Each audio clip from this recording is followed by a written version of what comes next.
The Phantom Coach. The circumstances I am about to relate to you have truth to recommend them. They happened to myself, and my recollection of them is as vivid as if they had taken place only yesterday. 20 years, however, have gone by since that night.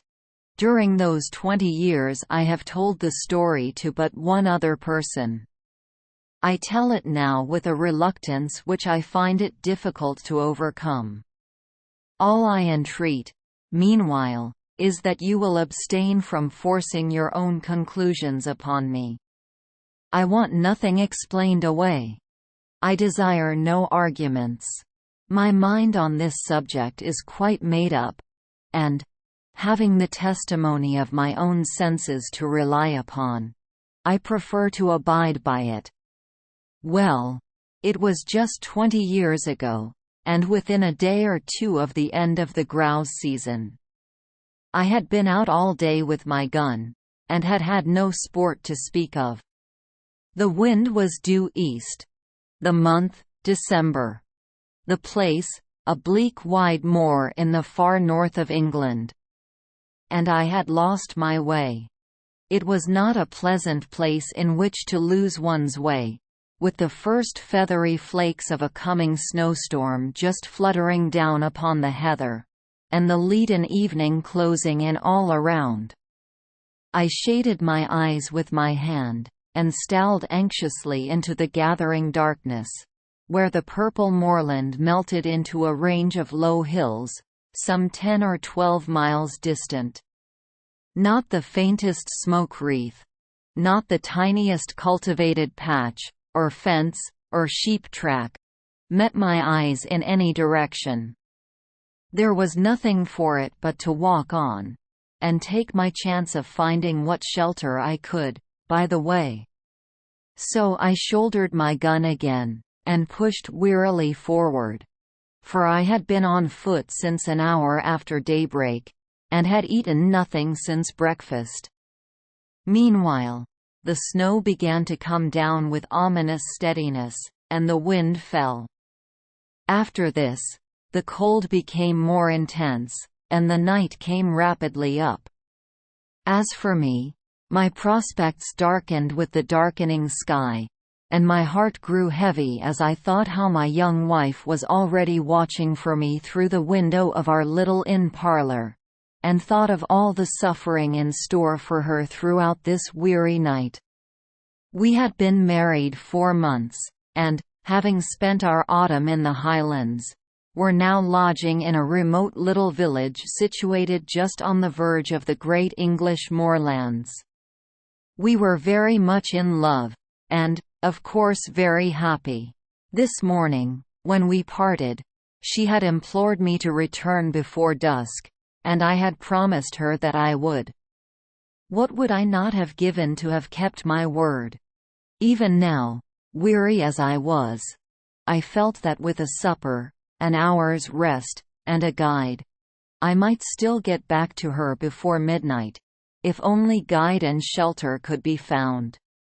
And all this time, the snow fell and the night thickened. I stopped and shouted every now and then, but my shouts seemed only to make the silence deeper. Then a vague sense of uneasiness came upon me, and I began to remember stories of travelers who had walked on in the falling snow until, wearied out, they were fain to lie down and sleep their lives away. Would it be possible, I asked myself, to keep on thus through all the long dark night? Would there not come a time when my limbs must fail, and my resolution give way? When I, too, must sleep the sleep of death. Death! I shuddered. How hard to die just now, when life lay all so bright before me. How hard for my darling, whose whole loving heart but that thought was not to be borne. To banish it, I shouted again, louder and longer, and then listened eagerly. Was my shout answered, or did I only fancy that I heard a far-off cry? I hallooed again, and again the echo followed. Then a wavering speck of light came suddenly out of the dark, shifting, disappearing, growing momentarily nearer and brighter. Running towards it at full speed, I found myself, to my great joy, face to face with an old man and a lantern. "Thank God!" was the exclamation that burst involuntarily from my lips. Blinking and frowning, he lifted his lantern and peered into my face. "What for?" growled he, sulkily. "Well, for you." I began to fear I should be lost in the snow. Then, folks do get cast away hereabouts fra time to time. An' what's to hinder you from bein' cast away likewise, if the Lord's so minded?"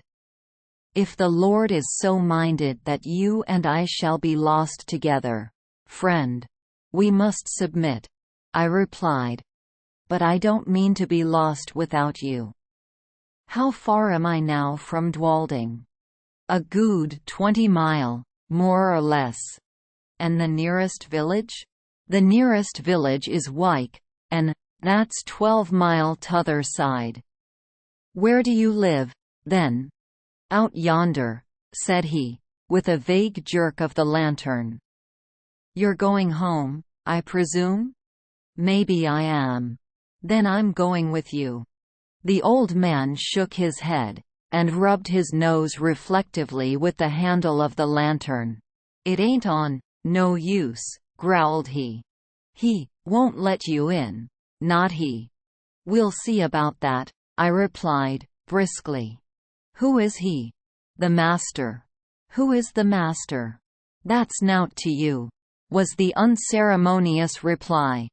Well, you lead the way, and I'll engage that the master shall give me shelter and a supper tonight." You can try him," muttered my reluctant guide. And, still shaking his head, he hobbled, gnome-like, away through the falling snow.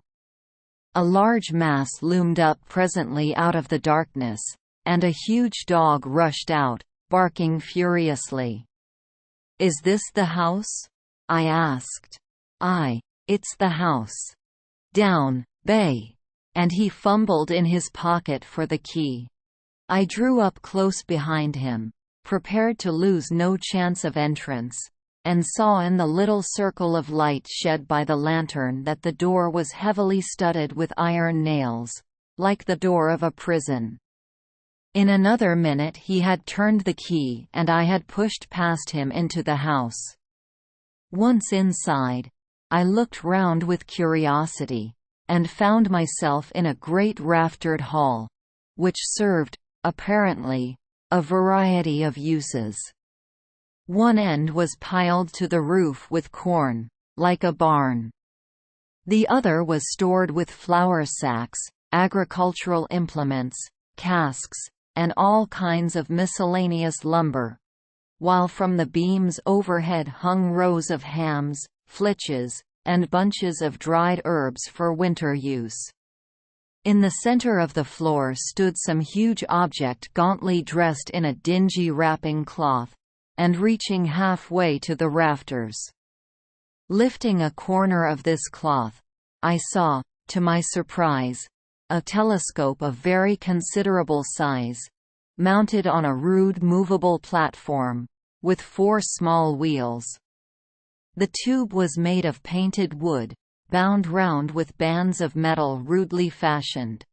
The speculum, so far as I could estimate its size in the dim light, measured at least 15 inches in diameter. While I was yet examining the instrument, and asking myself whether it was not the work of some self-taught optician, a bell rang sharply. "That's for you," said my guide, with a malicious grin. "Yonder's his room." He pointed to a low black door at the opposite side of the hall. I crossed over, rapped somewhat loudly, and went in, without waiting for an invitation. A huge, white-haired old man rose from a table covered with books and papers, and confronted me sternly. "Who are you?" said he. "How came you here? What do you want?" "James Murray, barrister at law. On foot across the moor. Meat, drink, and sleep." He bent his bushy brows into a portentous frown. "Mine is not a house of entertainment," he said, haughtily. "Jacob, how dared you admit this stranger?" "I didn't admit him," grumbled the old man. "He followed me over the muir, and shouldered his way in before me. I'm no match for 6'2". And pray, sir, by what right have you forced an entrance into my house?" "The same by which I should have clung to your boat, if I were drowning." "The right of self-preservation." "Self-preservation? There's an inch of snow on the ground already," I replied, briefly, "and it would be deep enough to cover my body before daybreak."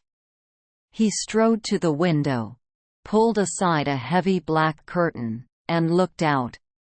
"It is true," he said. "You can stay, if you choose, till morning. Jacob, serve the supper." With this he waved me to a seat, resumed his own, and became at once absorbed in the studies from which I had disturbed him. I placed my gun in a corner, drew a chair to the hearth, and examined my quarters at leisure. Smaller and less incongruous in its arrangements than the hall, this room contained, nevertheless, much to awaken my curiosity. The floor was carpetless. The whitewashed walls were in parts scrawled over with strange diagrams, and in others covered with shelves crowded with philosophical instruments, the uses of many of which were unknown to me. On one side of the fireplace, stood a bookcase filled with dingy folios. On the other, a small organ, fantastically decorated with painted carvings of medieval saints and devils.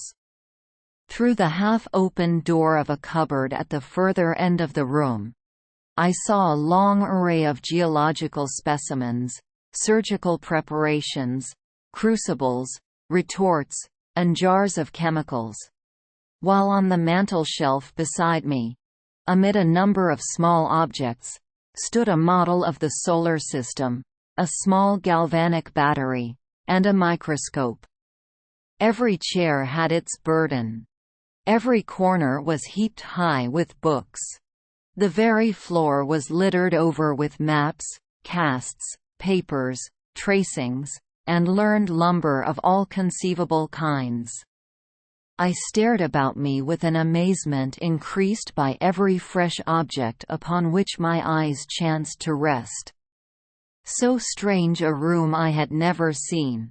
Yet seemed it stranger still, to find such a room in a lone farmhouse amid those wild and solitary moors.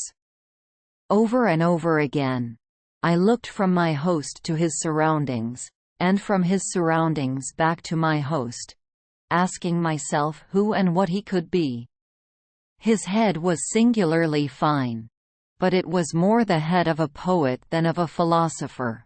Broad in the temples, prominent over the eyes, and clothed with a rough profusion of perfectly white hair, it had all the ideality and much of the ruggedness that characterizes the head of Louis von Beethoven. There were the same deep lines about the mouth, and the same stern furrows in the brow. There was the same concentration of expression. While I was yet observing him, the door opened, and Jacob brought in the supper. His master then closed his book, rose, and with more courtesy of manner than he had yet shown, invited me to the table. A dish of ham and eggs, a loaf of brown bread, and a bottle of admirable sherry, were placed before me. "I have but the homeliest farmhouse fare to offer you, sir," said my entertainer. "Your appetite, I trust, will make up for the deficiencies of our larder." I had already fallen upon the viands, and now protested, with the enthusiasm of a starving sportsman, that I had never eaten anything so delicious. He bowed stiffly, and sat down to his own supper, which consisted, primitively, of a jug of milk and a basin of porridge. We ate in silence, and, when we had done, Jacob removed the tray. I then drew my chair back to the fireside. My host, somewhat to my surprise, did the same, and turning abruptly towards me, said, "Sir, I have lived here in strict retirement for 23 years. During that time, I have not seen as many strange faces, and I have not read a single newspaper. You are the first stranger who has crossed my threshold for more than 4 years. Will you favor me with a few words of information respecting that outer world from which I have parted company so long?" "Pray interrogate me," I replied. "I am heartily at your service." He bent his head in acknowledgement, leaned forward, with his elbows resting on his knees and his chin supported in the palms of his hands, stared fixedly into the fire, and proceeded to question me. His inquiries related chiefly to scientific matters, with the later progress of which, as applied to the practical purposes of life, he was almost wholly unacquainted. "No student of science myself," I replied as well as my slight information permitted. But the task was far from easy, and I was much relieved when, passing from interrogation to discussion, he began pouring forth his own conclusions upon the facts which I had been attempting to place before him. He talked, and I listened spellbound. He talked till I believe he almost forgot my presence, and only thought aloud, "I had never heard anything like it then. I have never heard anything like it since." Familiar with all systems of all philosophies, subtle in analysis, bold in generalization, he poured forth his thoughts in an uninterrupted stream, and, still leaning forward in the same moody attitude with his eyes fixed upon the fire, wandered from topic to topic, from speculation to speculation, like an inspired dreamer.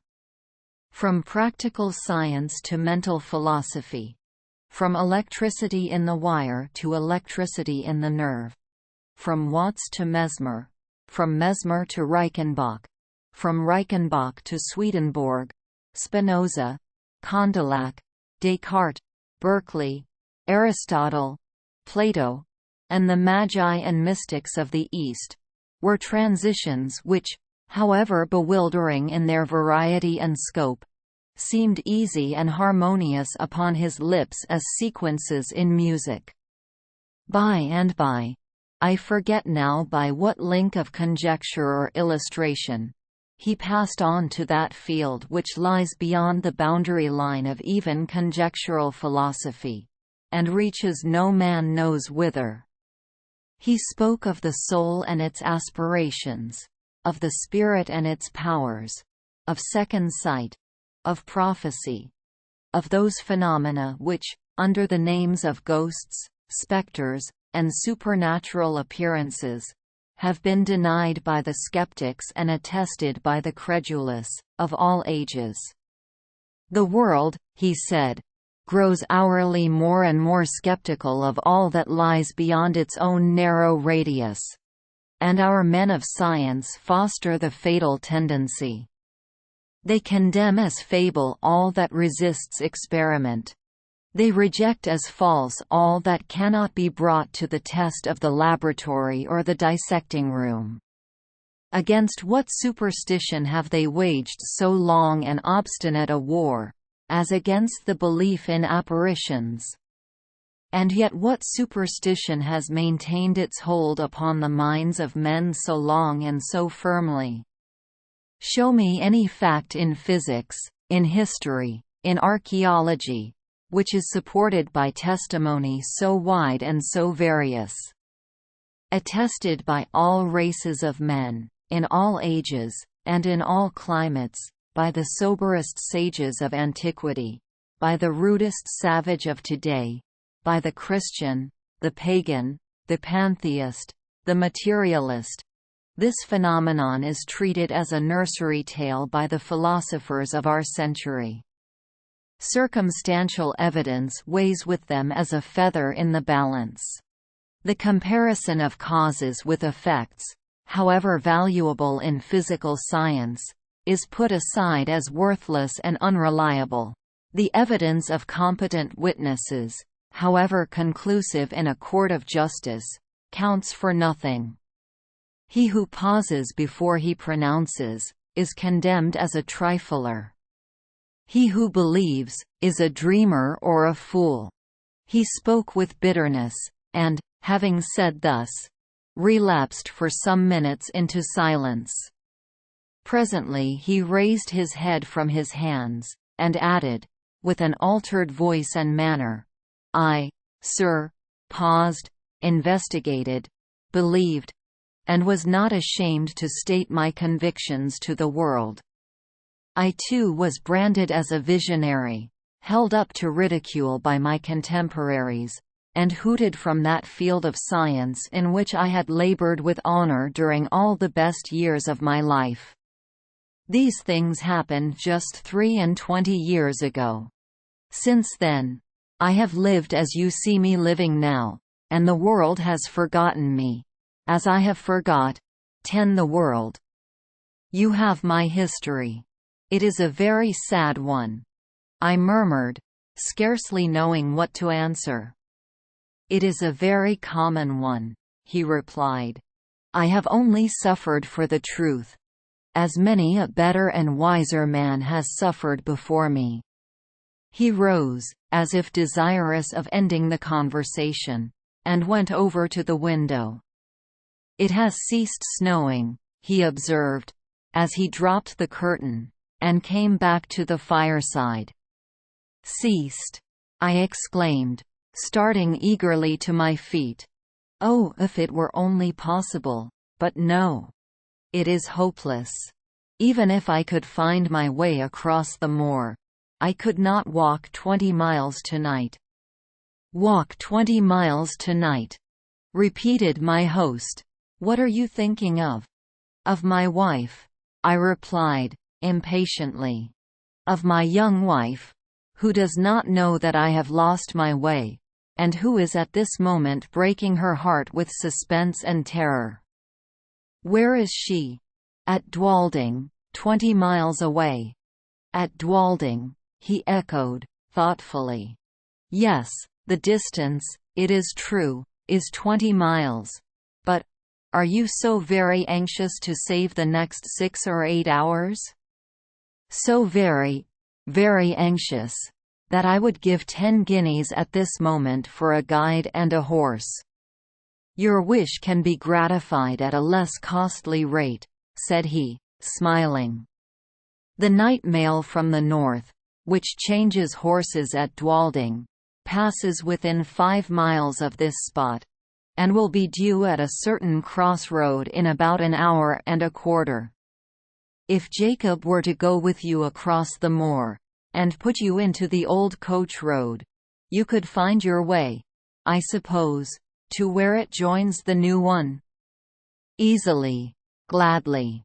He smiled again, rang the bell, gave the old servant his directions, and, taking a bottle of whiskey and a wineglass from the cupboard in which he kept his chemicals, said, "The snow lies deep, and it will be difficult walking tonight on the moor. A glass of usquebaugh before you start?" I would have declined the spirit, but he pressed it on me, and I drank it. It went down my throat like liquid flame, and almost took my breath away. "It is strong," he said, "but it will help to keep out the cold. And now you have no moments to spare. Good night." I thanked him for his hospitality, and would have shaken hands, but that he had turned away before I could finish my sentence. In another minute I had traversed the hall. Jacob had locked the outer door behind me, and we were out on the wide white moor. Although the wind had fallen, it was still bitterly cold. Not a star glimmered in the black vault overhead. Not a sound, save the rapid crunching of the snow beneath our feet, disturbed the heavy stillness of the night. Jacob, not too well pleased with his mission, shambled on before in sullen silence, his lantern in his hand, and his shadow at his feet. I followed, with my gun over my shoulder, as little inclined for conversation as himself. My thoughts were full of my late host. His voice yet rang in my ears. His eloquence yet held my imagination captive. I remember to this day, with surprise, how my overexcited brain retained whole sentences and parts of sentences, troops of brilliant images, and fragments of splendid reasoning, in the very words in which he had uttered them. Musing thus over what I had heard, and striving to recall a lost link here and there, I strode on at the heels of my guide, absorbed and unobservant. Presently, at the end, as it seemed to me, of only a few minutes, he came to a sudden halt, and said, "Yon's your road. Keep the stone fence to your right hand, and you can't fail of the way." "This, then, is the old coach road?" "Aye, 'tis the old coach road." "And how far do I go, before I reach the cross roads?" "Nigh upon 3 mile." I pulled out my purse, and he became more communicative. "The road's a fair road enough," said he, "for foot passengers. But 'twas over steep and narrow for the northern traffic. You'll mind where the parapet's broken away. Close again the signpost. It's never been mended since the accident." "What accident?" The night mail pitched right over into the valley below. A good 50 feet and more just at the worst bit o' road in the whole county. Horrible. Were many lives lost? All. 4 were found dead, and t'other 2 died next morning. How long is it since this happened? Just 9 year. Near the signpost, you say? I will bear it in mind. Good night. Good night, sir, and thank ye. Jacob pocketed his half-crown, made a faint pretence of touching his hat, and trudged back by the way he had come. I watched the light of his lantern till it quite disappeared, and then turned to pursue my way alone. This was no longer matter of the slightest difficulty, for, despite the dead darkness overhead, the line of stone fence showed distinctly enough against the pale gleam of the snow. How silent it seemed now, with only my footsteps to listen to. How silent and how solitary. A strange disagreeable sense of loneliness stole over me. I walked faster. I hummed a fragment of a tune. I cast up enormous sums in my head, and accumulated them at compound interest. I did my best, in short, to forget the startling speculations to which I had but just been listening, and, to some extent, I succeeded. Meanwhile the night air seemed to become colder and colder, and though I walked fast I found it impossible to keep myself warm. My feet were like ice. I lost sensation in my hands, and grasped my gun mechanically. I even breathed with difficulty, as though, instead of traversing a quiet north country highway, I were scaling the uppermost heights of some gigantic Alp. This last symptom became presently so distressing, that I was forced to stop for a few minutes, and lean against the stone fence. As I did so, I chanced to look back up the road, and there, to my infinite relief, I saw a distant point of light, like the gleam of an approaching lantern. I at first concluded that Jacob had retraced his steps and followed me, but even as the conjecture presented itself, a second light flashed into sight, a light evidently parallel with the first, and approaching at the same rate of motion. It needed no second thought to show me that these must be the carriage lamps of some private vehicle, though it seemed strange that any private vehicle should take a road professedly disused and dangerous. There could be no doubt, however, of the fact, for the lamps grew larger and brighter every moment, and I even fancied I could already see the dark outline of the carriage between them. It was coming up very fast, and quite noiselessly, the snow being nearly a foot deep under the wheels. And now the body of the vehicle became distinctly visible behind the lamps. It looked strangely lofty. A sudden suspicion flashed upon me. Was it possible that I had passed the crossroads in the dark without observing the sign-post? And could this be the very coach which I had come to meet? No need to ask myself that question a second time, for here it came round the bend of the road, guard and driver, one outside passenger, and 4 steaming greys, all wrapped in a soft haze of light, through which the lamps blazed out, like a pair of fiery meteors. I jumped forward, waved my hat, and shouted. The mail came down at full speed, and passed me. For a moment I feared that I had not been seen or heard, but it was only for a moment. The coachman pulled up. The guard, muffled to the eyes in capes and comforters, and apparently sound asleep in the rumble, neither answered my hail nor made the slightest effort to dismount.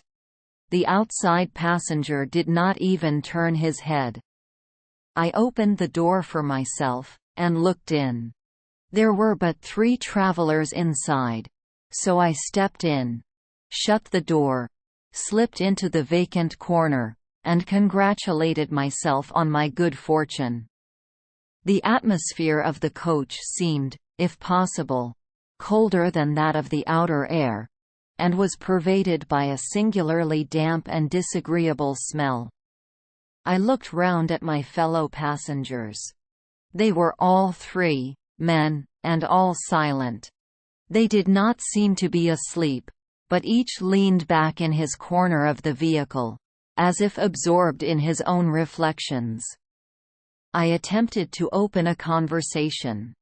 "How intensely cold it is tonight," I said, addressing my opposite neighbor. He lifted his head, looked at me, but made no reply.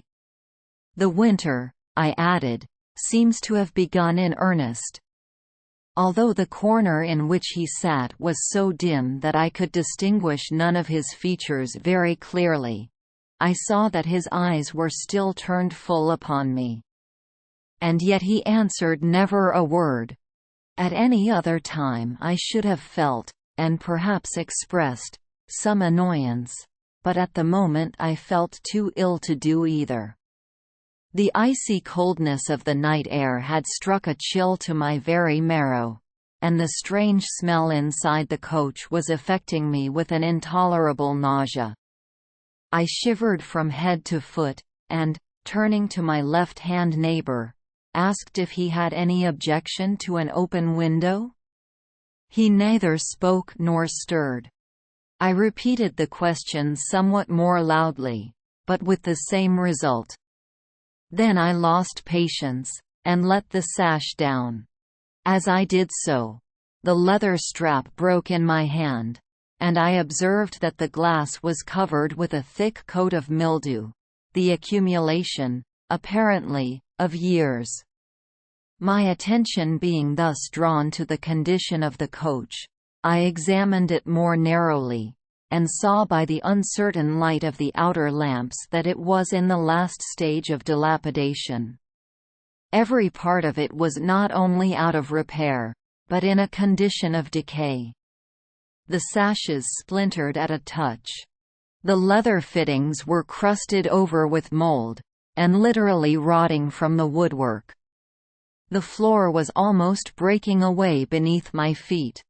The whole machine, in short, was foul with damp, and had evidently been dragged from some outhouse in which it had been mouldering away for years, to do another day or two of duty on the road. I turned to the third passenger, whom I had not yet addressed, and hazarded one more remark. "This coach," I said, "is in a deplorable condition. The regular mail, I suppose, is under repair?" He moved his head slowly, and looked me in the face, without speaking a word. I shall never forget that look while I live. I turned cold at heart under it. I turn cold at heart even now when I recall it. His eyes glowed with a fiery, unnatural luster. His face was livid as the face of a corpse. His bloodless lips were drawn back as if in the agony of death, and showed the gleaming teeth between. The words that I was about to utter died upon my lips, and a strange horror, a dreadful horror, came upon me. My sight had by this time become used to the gloom of the coach, and I could see with tolerable distinctness. I turned to my opposite neighbor. He too was looking at me, with the same startling pallor in his face, and the same stony glitter in his eyes. I passed my hand across my brow.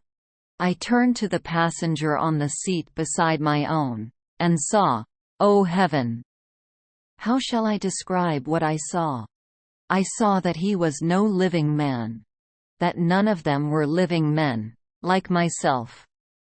A pale phosphorescent light, the light of putrefaction, played upon their awful faces, upon their hair, dank with the dews of the grave, upon their clothes, earth-stained and dropping to pieces, upon their hands, which were as the hands of corpses long buried.